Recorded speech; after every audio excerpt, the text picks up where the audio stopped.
everybody. Welcome again to the Debby Campbell Goodtime show. And boy, we've got a great guest for you today. On this day in 1996, he released his self-titled album, which released a single called Then You Can Tell Me Goodbye. Ladies and gentlemen, please welcome to the show, Neal McCoy. Thank you, Debbie. How are you? I'm great. I'm so happy that thank you for taking time out of your busy day. I'm honored that you invited me. Thanks. So I heard this morning, and so that's how I introduced you. Today, in 1996, you released your self-titled album. Did. Yep, yeah. I heard that this morning. And oh my gosh, 1,610 Pledge of Allegiance. That's amazing. Yes, ma'am. That's so awesome, Neal. You're such a patriot. I mean, I just love it. You're so patriotic, and that's what this country needs a lot of right now, I'm telling you. I appreciate it. Yes, ma'am, I agree with you. Yep. And now I didn't know this about you, that you're a junior. I am. My real name is Hubert. And of course, no one's going to go by Hubert. So Hubert Neal McCoy is my real last name. It's a Scotch-Irish long spelling, McGaughey. So it looks like on paper McGahey or McGahey. Right. And so when I signed with Atlantic Records finally in 1990, after I was almost 100 years old already, we changed it to McCoy to make it more simple on folks. So and it's worked out pretty good. But you did change it down a little bit, right? You put the G in there, and we did for a little while. Yeah, we shortened it. Yeah, like phonetically, if you looked at it, we were thinking people would see McGoy and say, "Oh, that looks like McCoy." Right. But for some reason, I guess they were thinking it was a misprint, and a lot of them would call me McCoy, thinking, well, they'd never heard of McCoy. So when I signed with Atlantic, Mr. Rick Blackburn said, you got a problem with changing to McCoy? And I said, no, sir, you think we can get a hit? He said, well, I don't know about that, but we can change the name. So we did that. And then you were born in Jacksonville, Texas. Yes, ma'am. Now, I read that you sang in a choir growing up. I did all the way through school. You know how it is when you're a singer. I come from a family of singers. My brother's 4 years older, my sister 3 years older.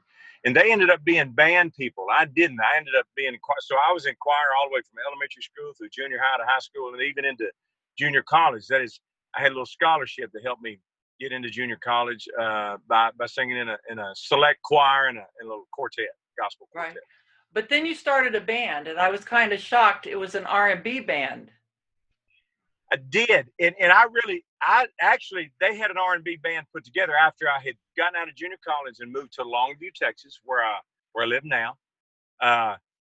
There was a girl that came in the shoe store, and I was always singing. I was selling lady shoes at the mall.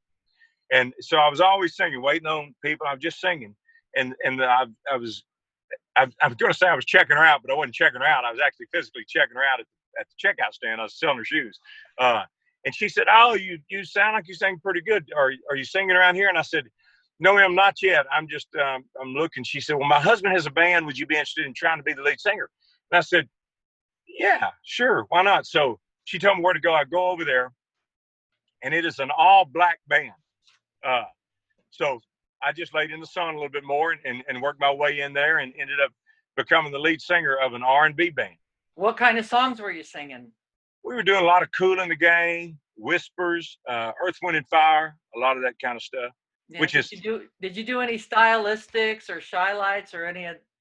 Yes, ma'am. I love this. I grew up. I loved all that music. Yeah, and I was in LA, in the 70s, and that. I mean, oh my gosh, yeah, it was really awesome. And I can hear it in your voice when you sing. I can hear a little bit of that too. Oh, you really?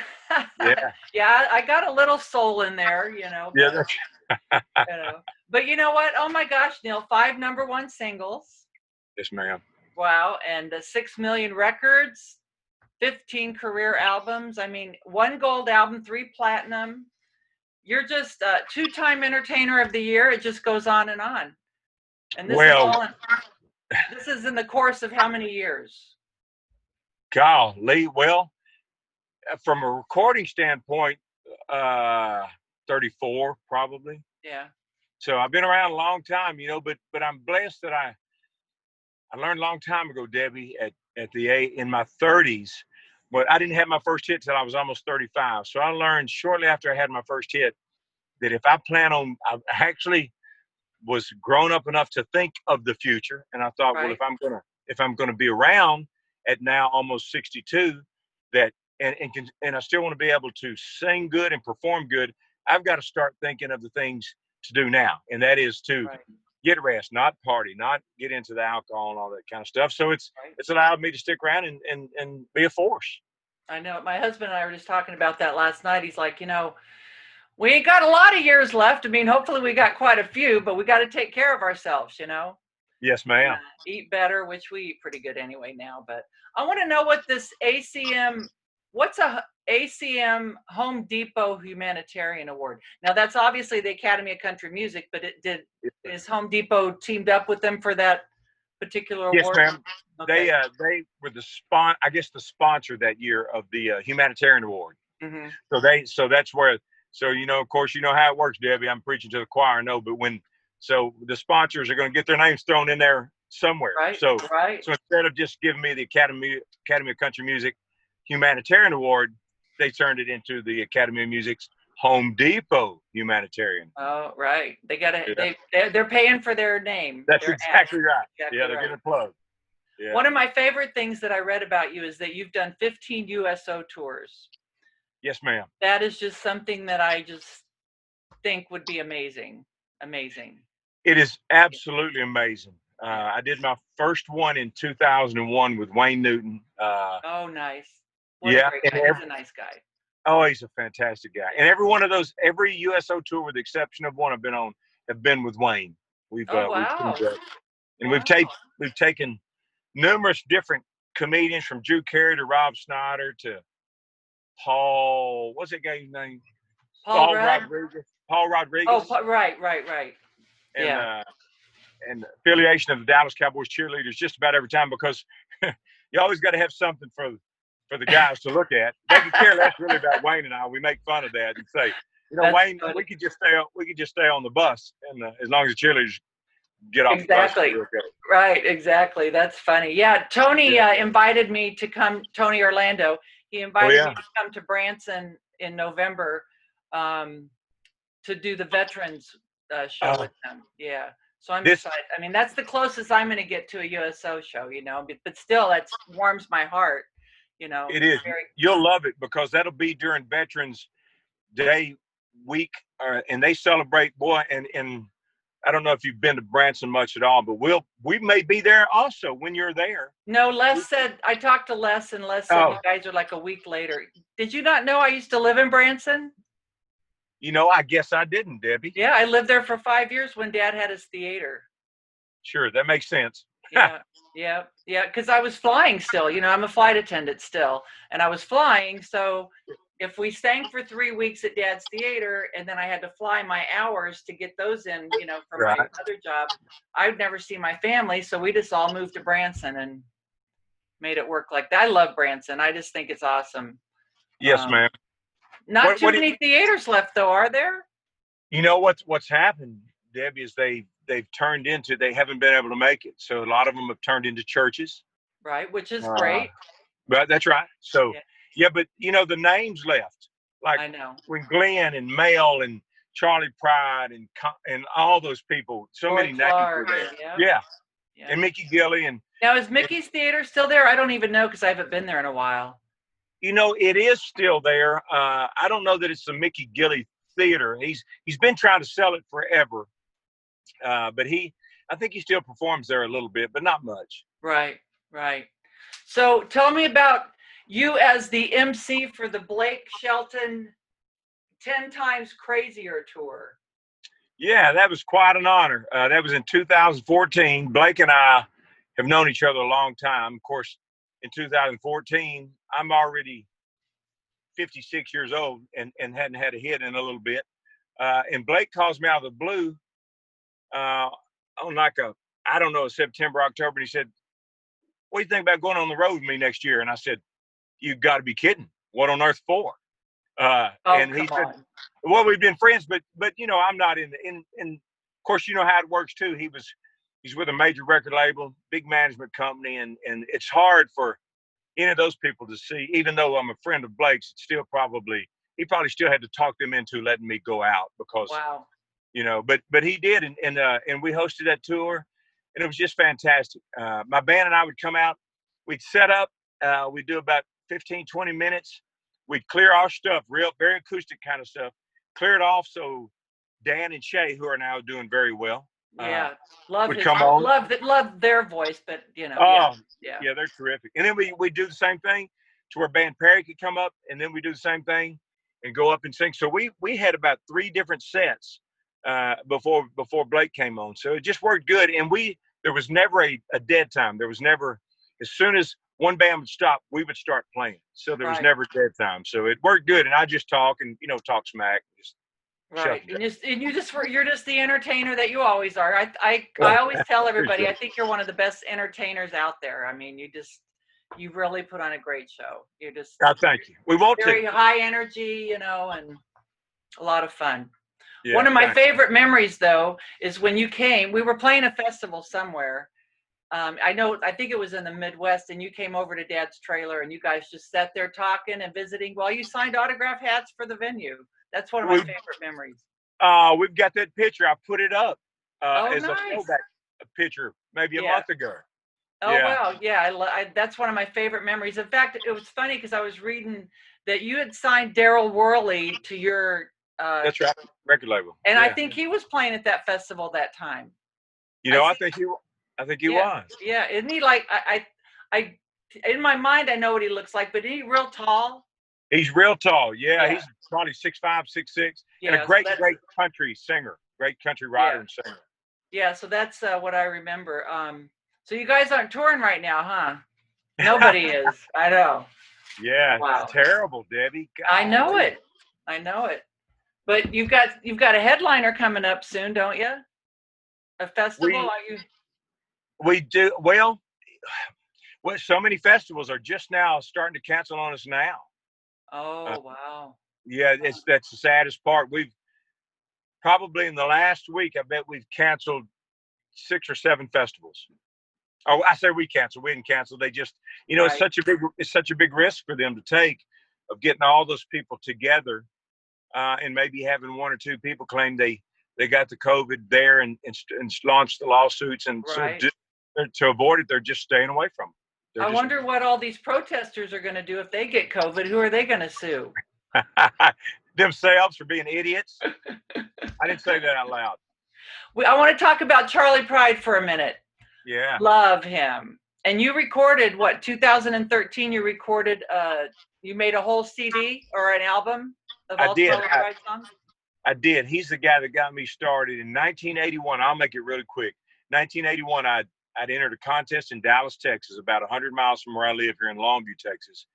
And I went up into this contest. It goes on for quite a while. I kept making it. So I finally make it to the finals. One of the judges of the finals is Janie Fricky, who was being booked and managed by Charley Pride's booking agency out of Dallas, Texas, where Charley and them were living. So she hears me that night. She ended up, this is 1981. She ends up saying, I'd like for you to say hello to Charley. I'm sure he would love to visit with you. He has helped numerous people get started, like Earl Thomas Conley and Millsap and David Sugar and Gary Stewart. And she said, I think he would like, so anyway, we go visit. My wife and I have been married about a year. We go visit with Charley and his wife. He takes me under his wing, and he took me with him. Debbie let me open shows with him all over the United States, every province in Canada, Australia, Europe, to all these places, just to get me exposure, and just so I could get out there and kind of figure out who I was and get my vibe and what I was going to do from an entertainment standpoint. And somebody asked me in an interview, what's the best advice you ever got? And I always tell them, I got it from Charley Pride, and it was no advice at all. He just took me out there. He put me out there. He never, at the end of any show, he would never come to me and say, you may shoulda, or you may not shoulda. He just let me learn. He said, you're smart enough to know when you try something, you'll know if it works or not, and you won't do it again. I trust you. So the best advice I ever got was none, and that was from Charley Pride. That's awesome. And so I'll tell you a funny story real quick. In Branson, I like to organize stuff for everybody to do after the shows are over, when we were living there. So we had all the different theaters do a bowling tournament. Oh God. because I love to bowl. I mean, I used to have a 189 average, and I bowled all the Wow. time. And I thought, well, okay, I'm going to go in there and we're going to smoke these people. Well, let me tell you what, little Rosine Pride came in there and showed Debby Campbell how to. Did she really? She beat my butt, man. You know, it was so funny. I thought, oh my God, I didn't know anybody bowled, you know, but Rosine sure did. Yeah, we used Oh, to, we sat and visited with them quite a bit when Conway and Loretta had their shows down at Branson. It was kind of across the street from the Roy Clark Theater. But I've got pictures of my son with Charlie and Rosine's grandchild, you know, when they were little, just sitting in there waiting while we're all doing shows and stuff. But I've got great memories of Charlie and them. They're awesome people. Well, they are awesome people. And they just, I think they just had their 61st or second wedding anniversary. Well, wow, I was surprised. You 40 years. Oh yeah, coming up in October, 40 years. Yes, That's ma'am. awesome. That is so awesome.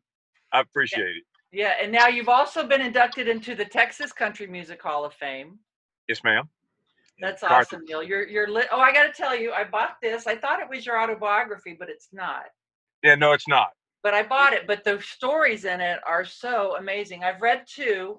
I read the one about Carl Malone, which his mom, amazing. I mean, that's such an amazing story. And then I read, I browsed through it and I found Mickey. So I read Mickey's story, which I knew that story. I didn't know that's what you were writing about at that time, but I remember when that happened because I'm friends with Cindy, his friend.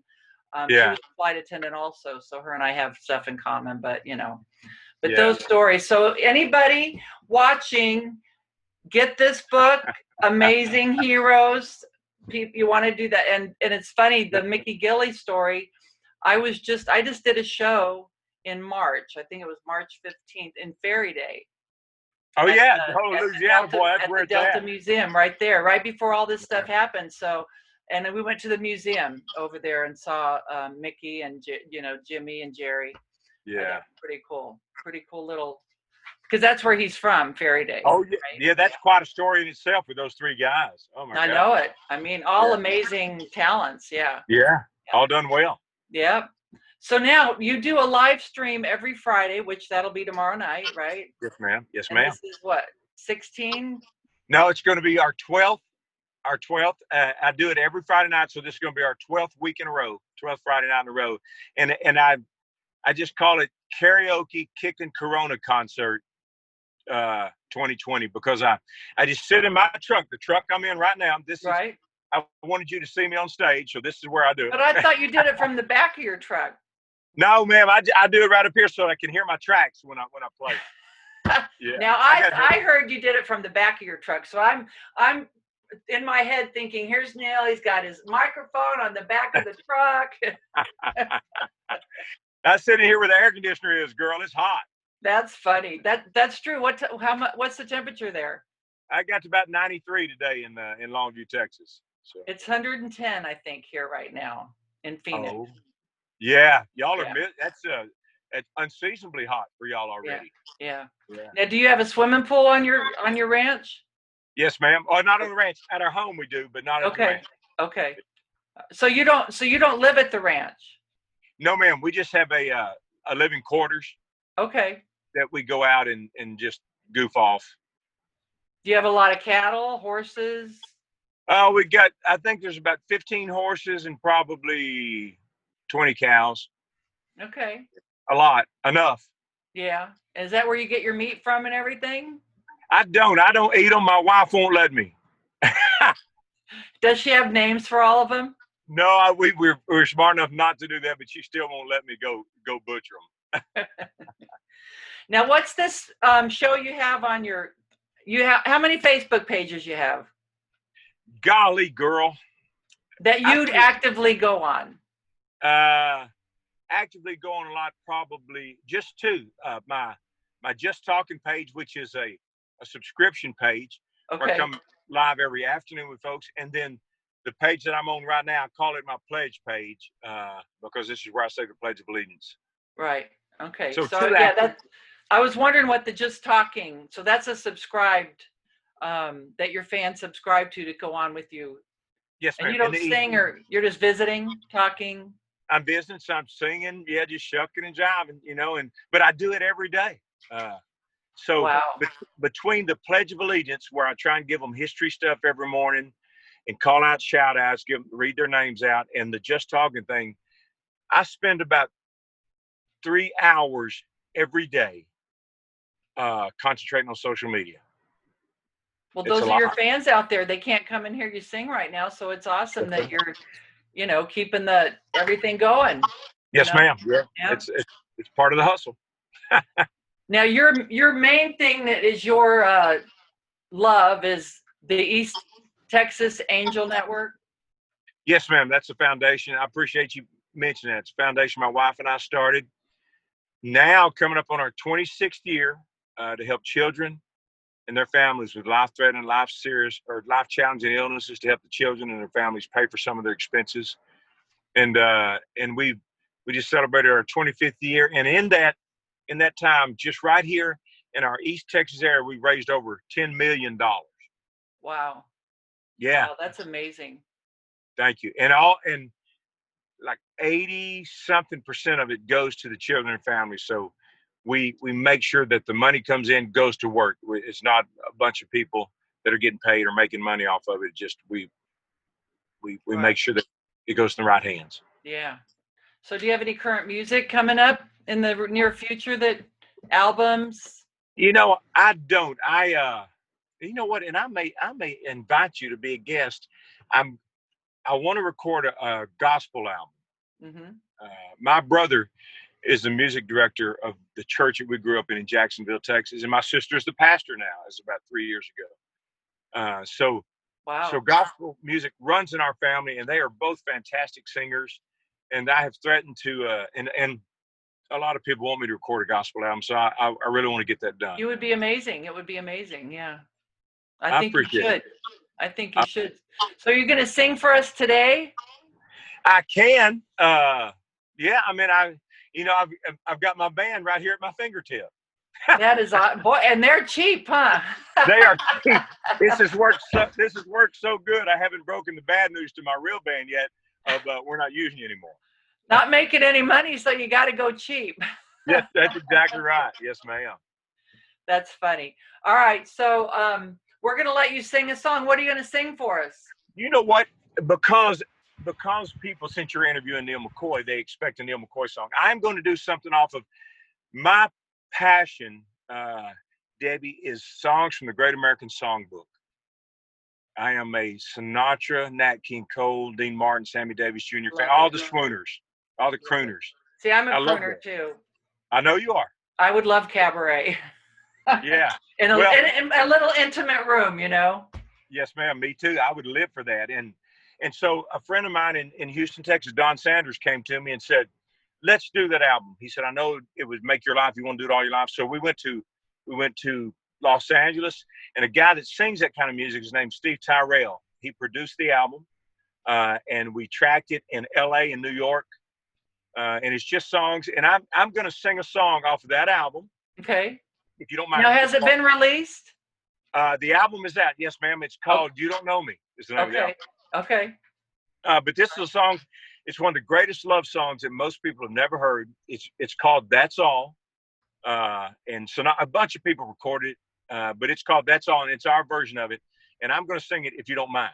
Hey, everybody, Neal McCoy. And as y'all know, I've been talking to Debby Campbell, Lloyd, Cloyd. Yeah, Cloyd. Why does that sound so weird? Because that's a weird name, Debbie. You need to marry somebody else now. That's a weird name. But I'm going to sing a song off of my You Don't Know Me album, Songs from Great American Songbook, which is my love, my passion. This is one called That's All. One of the greatest love songs ever written. Maybe even one that you've never heard, but we hope you like it.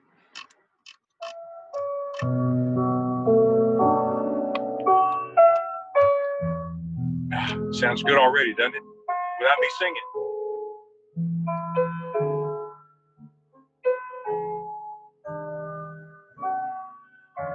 I can only give you love that lasts forever, and the promise to be near each time you call. And the only heart I own for you and you alone. That's all. That's all. I can only give you country walks in springtime and the hand to hold when leaves begin to fall, and the love whose burning light will warm the winter's night. That's all. That's all. There are those, I am sure, who have told you they would give you the world for a toy. All I have are these arms to enfold you, and the love time can never destroy. If you're wondering what I'm asking in return, dear, you'll be glad to know my demands are small. Say it's me that you'll adore, for now and evermore. That's all. That's all. One of the greatest sax solos ever. Shut up.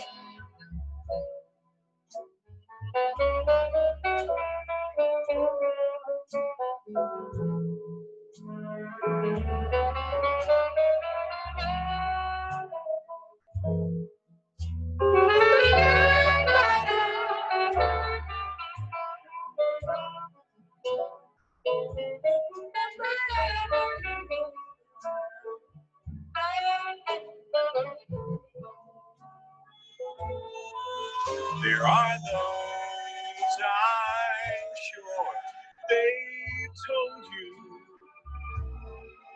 they would give you the world.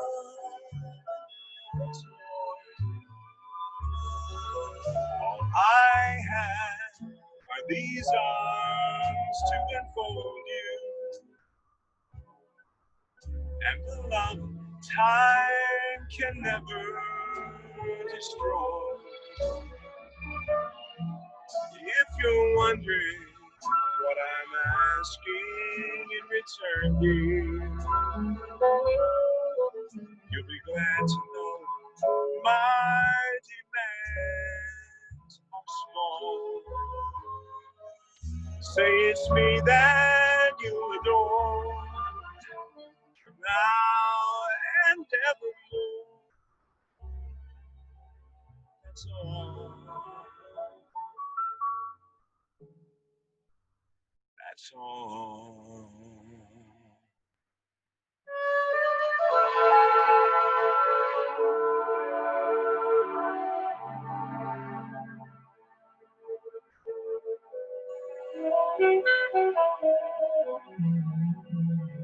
Yeah. Woo! That was awesome. Who originally sang that?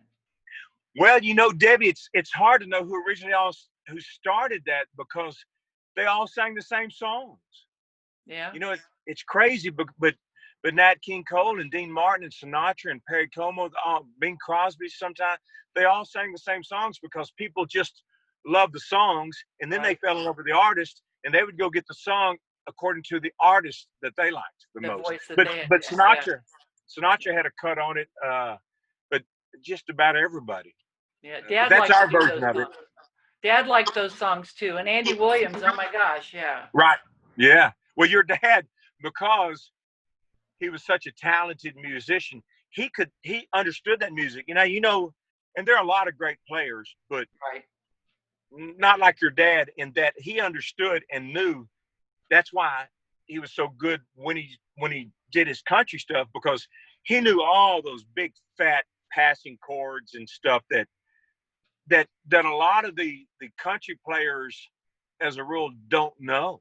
Right. Because And they're not taught. Because Dad was probably played on half of them. That's exactly. You beat me to it. Yeah. Yeah. Stupid. Yeah. Yeah. I loved watching him and Andy Williams. Did you ever see their show at Andy's Theater? I did one time. Yes, ma'am. We were in town and we were off. I just, that was such a sight, those two, those two great. Yeah.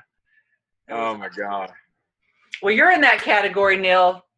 Well, we want to hear some new music out of you. You know what? It's well, we're going to get the gospel album, but you got to, Yeah. Yes, ma'am.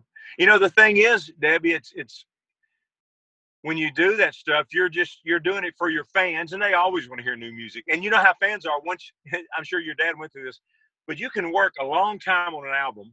Well, you put it out for sale, your fans go get it, and then they listen to it 1 million times in a row. Right. So in about 3 weeks, they want to know when you're going to put out new music. Because they want it out. So they're always wanting new music, but trying to find the time to get in and really knowing what to put on there is kind of tough, because realistically, we know we're not going to ever get it played at radio. So you just want to find some stuff that you enjoy and put it on there. But I have been a little lazy, but I need to get started and get some more music out. Yes, ma'am. Now, are you on a label right now? I am not. No, ma'am. So then you have freedom to choose what you want to sing, right? That's exactly right. Right. Yeah. Because Dad fought with that his whole life, I mean, being on a label and them telling you what you can and can't do, and Well, and I don't feel sorry for him, because he was on a major label all his life. Well, he quit one of them, didn't he? He did. Yeah. Yeah, do you know, I don't know if you knew this, but he wanted It's Only a Matter of Time. Oh, yes. Out there. Yeah. And they wouldn't let him cut it. Did you know that? They wouldn't let him cut it, and then Randy Travis got it. Oh. And then Dad also with The Highwaymen. Oh. Dad cut that, and they wouldn't let him release it. And so then he went in. I don't know if you knew this, but he actually went in the studio and gave all the guys their parts. Oh, no, but I don't doubt it. Yeah, why wouldn't he? I mean, he knew what he wanted to hear. Yeah. And he knew how to talk to them. Yeah, he could talk to lingo, because he was such a great player, great musician. Yeah. He just, I don't know. Well, Neal, it is such a treat to have you on here today. I hope to see you guys soon out there somewhere along this crazy road. I hope so too. And if we do our gospel album and I ask you to come sing, you better say yes. Absolutely. I would love it. Love it. And maybe we will see you in Branson. I hope so. Now you're at the mansion also? Yes, ma'am. Yeah, because that's where I think everybody's playing now, aren't they?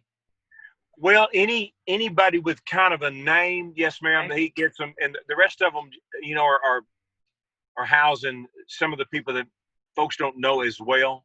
Right. Which is kind of way that town's always been, and that's sometimes not the great part of it, because sometimes they have acts that are, I don't mean to say this, but just some of them are not real good. Right. But so they're just trying to make a living. They're trying to make a living and live in one place. Yes, ma'am. That's exactly right. Awesome. I mean, that's what Branson offers for them, and that's amazing. And Branson's an amazing place to live. So. Yeah, it's beautiful. But it's not like it was in the 80s and the 90s. Gosh, no. Yeah. Yeah. I know it. Yeah. Sad. Well, I love you guys. Mwah. And thank you. And tell Les thank you so much. And I'll be texting him. All right. Hey, do you have a copy of that time we sang together in Las Vegas? I don't. Have you seen that? You ought to see that. I think it was just our keyboard player, Becky, played, and you and I.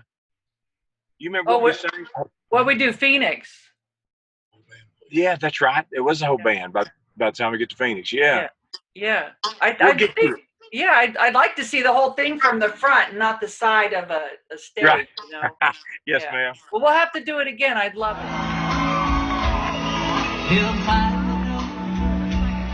I left hanging on his door. He'll laugh when he reads the part that says I'm leaving. 'Cause I've left that boy so many times before. the time I make out with Kirby, she'll be working.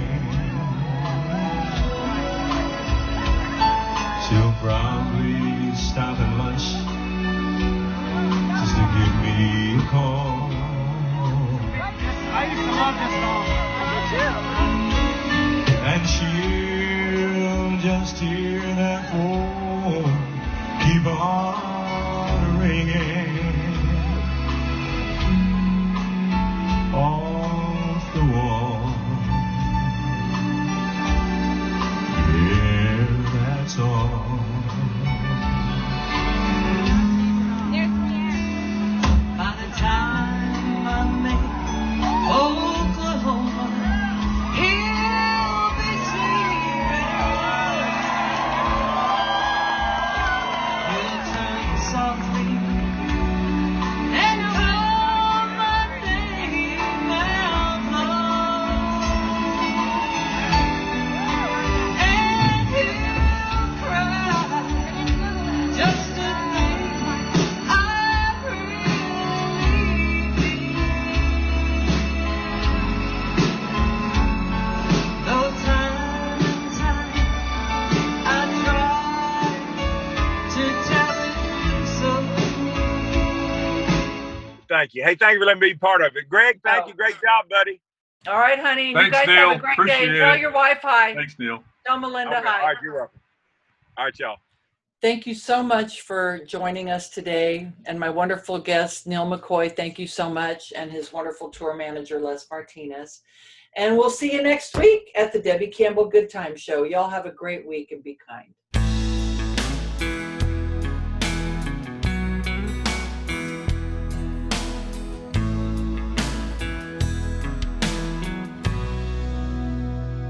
Just like every lock's got to have a key, every river goes looking for the sea. And when you plant a seed, it reaches for the sky. It's just the way it is. Nobody wonders why. Like coffee needs a cup, you know that it ain't much good without it. We were meant to be together, no doubt about it. Like a hammer and a nail, socks and shoes, we go hand in hand like a rhythm and blues. What good is a man if he hasn't got a dream about as good as a car with no gasoline? You're the one I'm dreaming of. Got to have your love, can't live without it. We were meant to be together, no doubt about it.